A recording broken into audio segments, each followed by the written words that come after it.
ko? Dahil dalawa na kami ni Tia Marta, hindi pa sa kasal nyo. Wala na talaga akong magagawa kung ayaw niyo sa akin. Pero mahal ko si Rosalinda at mahal din niya ako. Hanggat hindi nagbabago yun, tuloy pa rin ang kasal namin kahit ayaw ninyong lahat.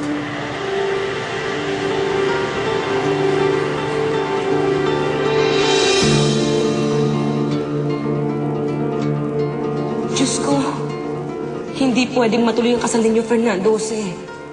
Magpinsan kayo ni Rosalinda. Magkadugo kayo ng anak ko. May I remind you, Valeria, that Fernando Jose is a bastard.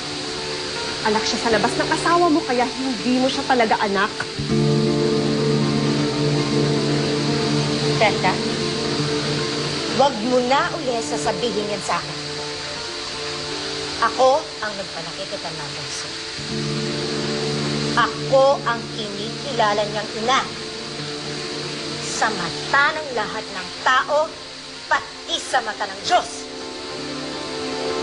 Kaya, hindi ako papayag. Pakasal siya sa babaeng iyon.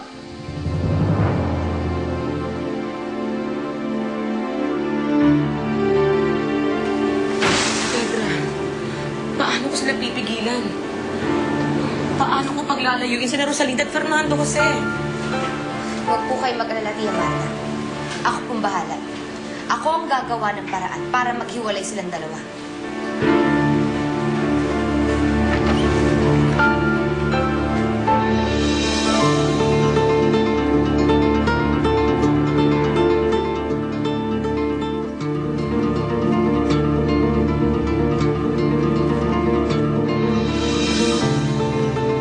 Bakit ganun ang Tia Marta ni Rosalinda? Bakit ayaw niya sa akin? Hindi ko maintindihan. Ano ba talagang hindi niya gusto sa akin? Fernando Jose! Rosalinda? Mabuti umuwi ako. Nandito ka pala. Kanina ka pa ba? Kararating lang niya. Hindi ba, Fernando Jose? Mabuti nakita kita. Ba't ka nga pala nandito? May reunion kasi kami tonight. Mga college friends ko. Siyempre, gusto ko tang sama at pakilala sa kanila. Kasi they want to meet you as well. Gusto ko rin makilala ang mga kaibigan mo. Kaya sige, sasama ako. Pero huwag mo na lang ako sunduin dito, ah. Baka makita ka ni Tia Marta. Ako bahala. Sige. I'll see you there tonight then.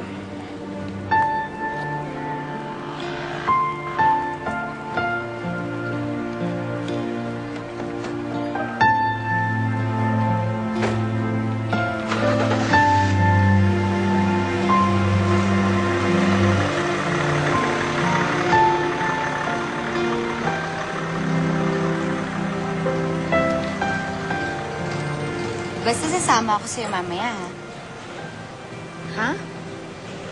Akala ko ba kumukontra ka sa amin ni Fernando Jose? Eh, bakit ngayon gusto mo sumama mamayang gabi?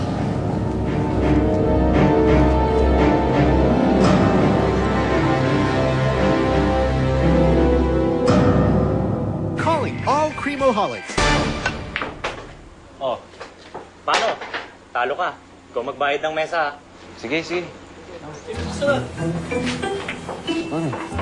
Ano na tong jacket ko? 300 na lang, oh. Para naman may pag-date ko kay Abri. Nga naman pumunta ako ron ng dalang armas. Akin na nga yan. Pasalamat ka. Personada ko tong jacket mo. Teka, may iba nga tayo. Ano na bang score mo kay Abrila? Tatagal mo naman lutuin yun. Kaya nga ako may-score ng pera eh, para ma-date ko yun. Kasi mamaya, nakikipagkita ako sa kanya. Papasagutin ko na yun. Pero maging kami na.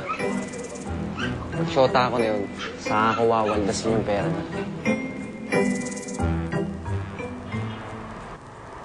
Kanina mo pa ako hindi kinikibo. Galit ka ba sa akin, anak?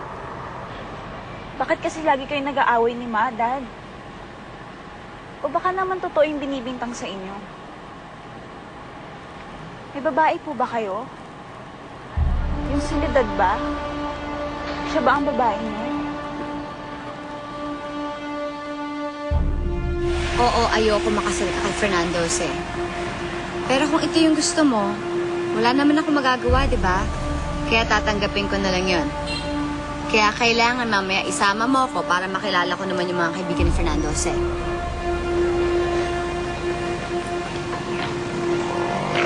Pero ate, hindi ko naman party yun. Kaya hindi ko alam kung okay lang na isama kita. Rosalinda, kailangan mo ko isama para may kakampi ka doon. Alam mo, mga sosyal at edukado mga tao doon. Nakapagtapos ng pag-aaral, mga Inglesero. O pag in-English ka, ano isasagot mo?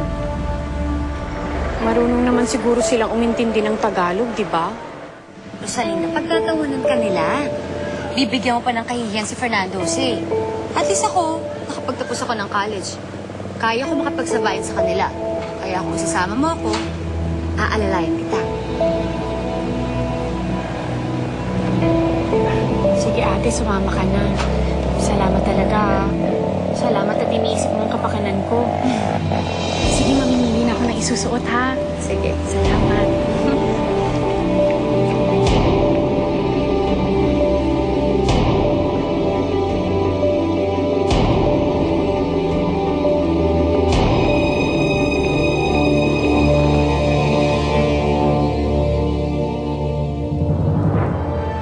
Oo na, mahal kita. Kaya sinasagot na kita. May suta na ako! Sabi kasi sa akin na si Fernando Jose daw is supposed to introduce Rosalinda sa social circle. Si Rosalinda yung main event. Ate Fedra, ano ba yung suot mo? Gusto mo pang talbugan si Ate Rosalinda. Saan ba kayo pupunta? Hindi ko gusto. Yang Rosalindang yan, hindi pwede doon. Ang mga hampas lupang katulad niya. Kanina pa ako kinakabahan. Pakiramdam ko parang may masamang mangyayari kay Rosalinda.